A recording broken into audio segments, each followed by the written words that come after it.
Hey friends, my name is Aaronica Cole and welcome back to my channel where we discuss a little bit of this, a little bit of that, but all related to sewing, style, and doing it while plus size.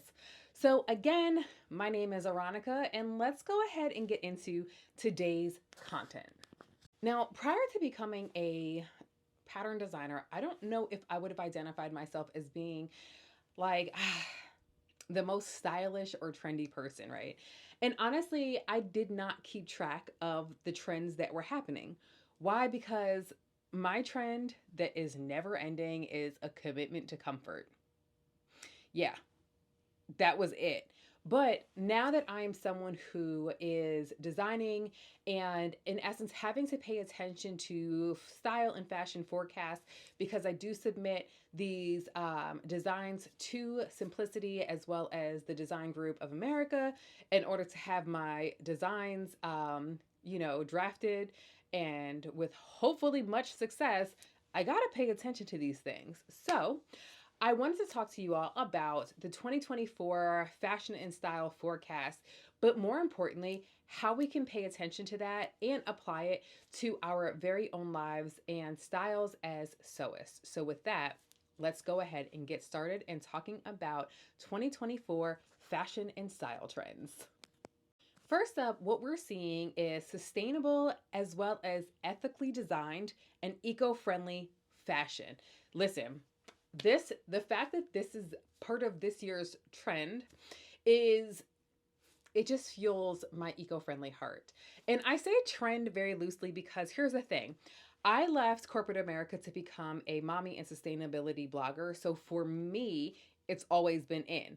Not exactly sure how long this trend is going to last. My prayer is that it lasts for forever though. So what does that mean? And more importantly, how can we make sure that we're able to keep up with this trend again? We're always going to talk about that in a trend with these here exclamation. We're putting it in those, okay? Because I don't think that it should be a trend. I think it should last for forever. So, how is it that we keep up with that? The first thing is thrifting, right? And I feel like that is the obvious choice, right? So, when we thrift, we have the ability to upcycle. One of the things that I have loved seeing though is as opposed to just upcycling one item to become one more item, right? We're seeing people upcycle multiple items to become multiple items, right? So we're watching them do that through color blocking, through quilting, through piecing together. And that, for one, is really great.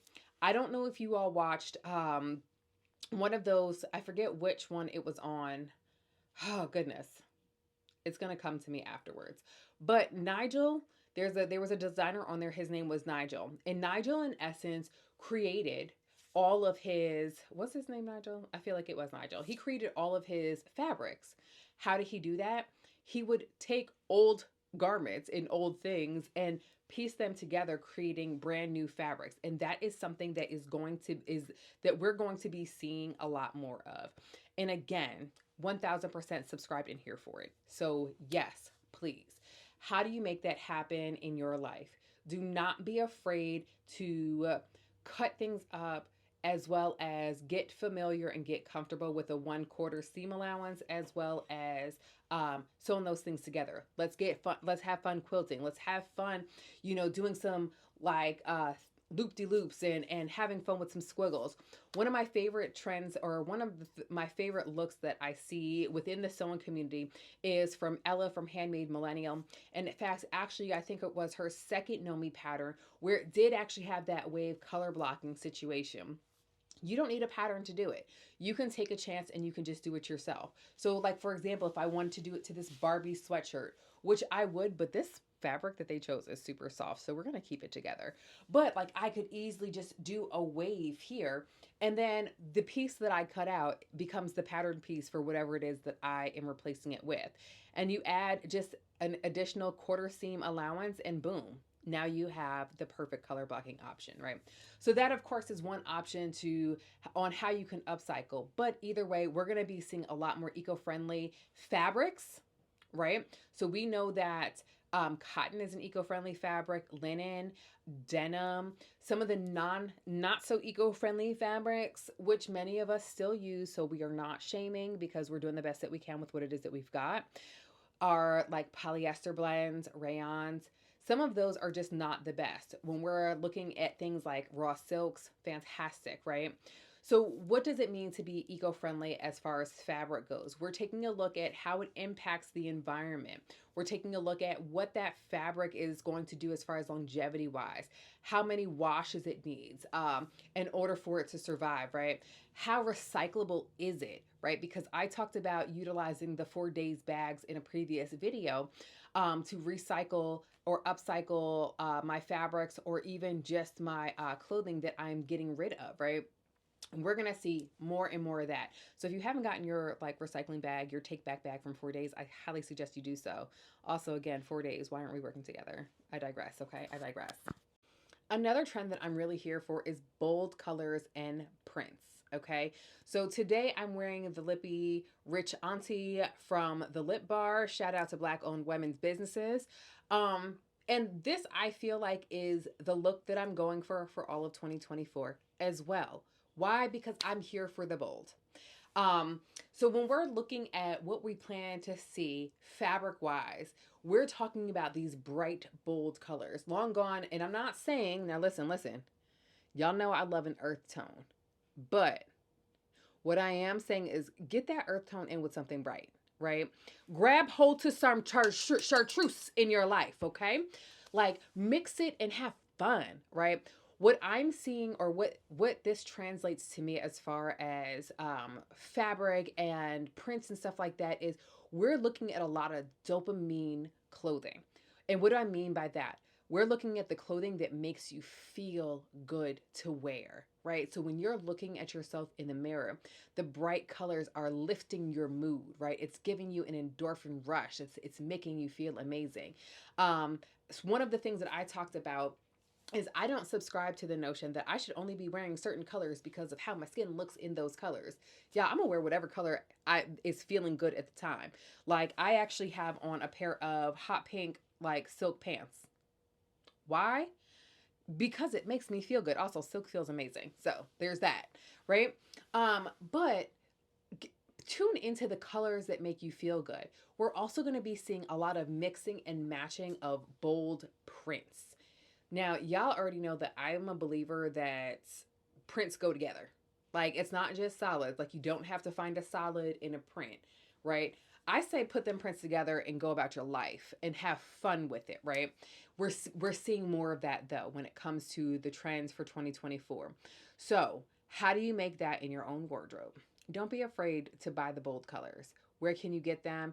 I definitely have seen some at the Fabric Warehouse.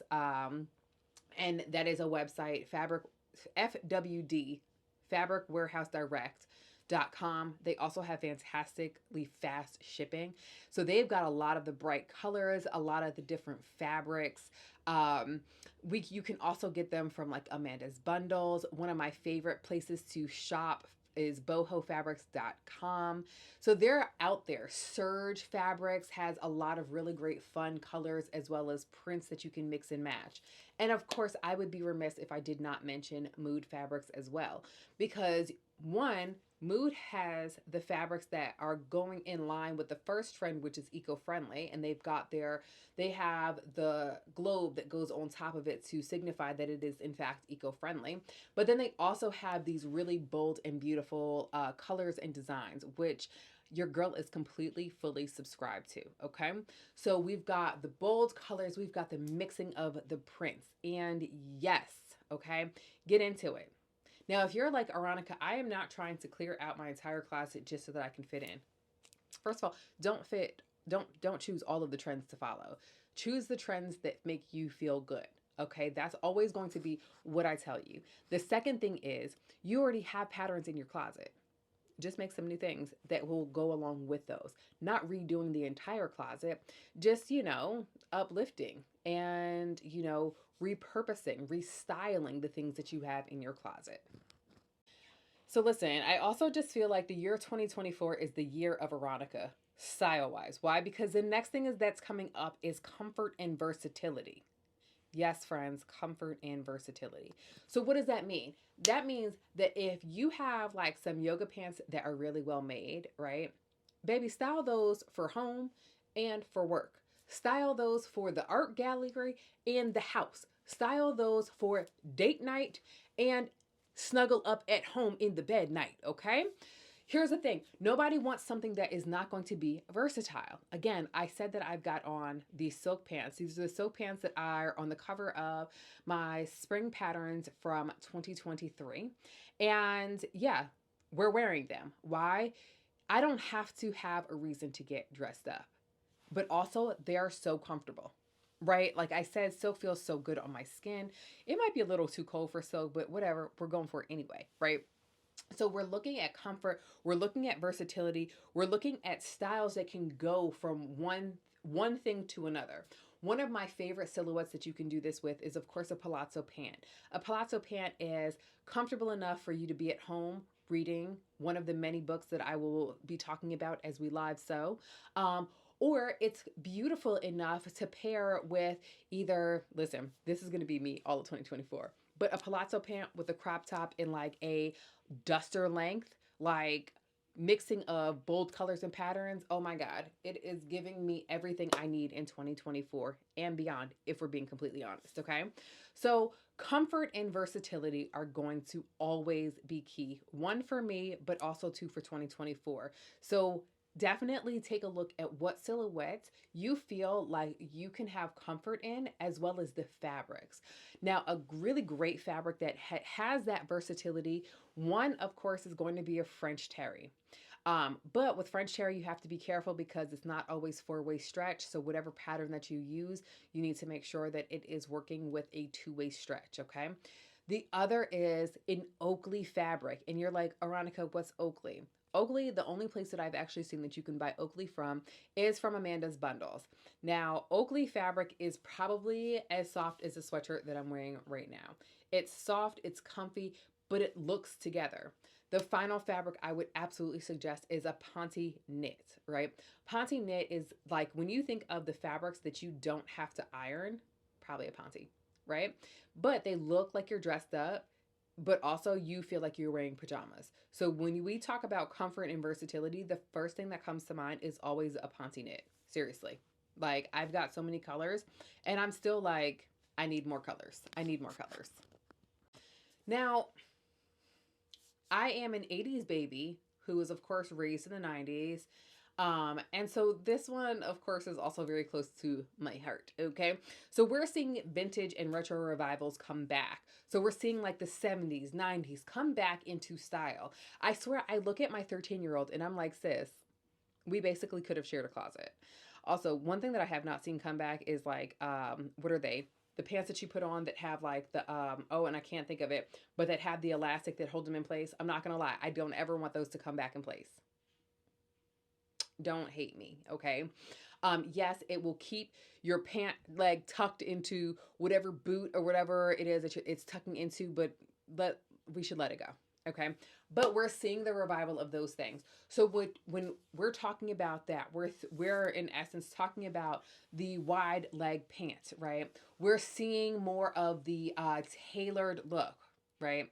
We're seeing more of the dare I say the women's play on men's silhouettes, right? So we're seeing the vest come back with the wide leg pants. We're seeing that come back. We're seeing a lot more of those vintage patterns. And if you were like, oh, I love a vintage pattern, like my love Julian, you know, we're seeing a lot of those coming back. And I love that for us. Why? Because those silhouettes were beautiful and they still are. But also we're seeing a lot of the crop tops coming back. I remember when I was 11, this quick story time. When I was 11 years old in 1994, what was big then was the mini A-line skirt with a baby tee. Not crop top, a baby tee. Y'all, what are we seeing right now? The mini A-line skirts with the baby tee. So we're seeing it come back. How do you make that work, especially if you're a plus size babe? One, you use my patterns. No, I'm just joking, but for serious. No, but here's the thing. Do a full booty adjustment and it's going to give you the length that you need so that you're not showing the sun, the moon, and the stars for free, okay? Because we have to charge for those sorts of things. But you can absolutely embrace that style as well. One of the other things that I highly suggest is sewing in shorts. No need to give free shows unless that's your thing. Give the free shows. However, I charge for mine. But definitely do not count yourself out of even that style there. So go ahead and embrace that vintage. Go ahead and embrace that retro. Bring the 90s back. I'm here for it and fully subscribed. The fifth trend that we're seeing is like these technology infused fabrics, right? What does that mean? Like technology infused fabrics? Are we talking about having AI in our clothes? Not exactly. But we are seeing a lot more things like UV, like protected fabrics, which is important because of the impact that waste is having on our like world. Okay, so we're seeing things like that become more and more popular. One of the things that I have loved is when I found So Dynamic Fabrics. Now, if you're like, So Dynamic Fabrics, who is that and what does it have to do with the price of tea in China? So Dynamic Fabrics is actually a fabric, it's a custom fabric group where they take and they recycle water bottles to create fabrics, right?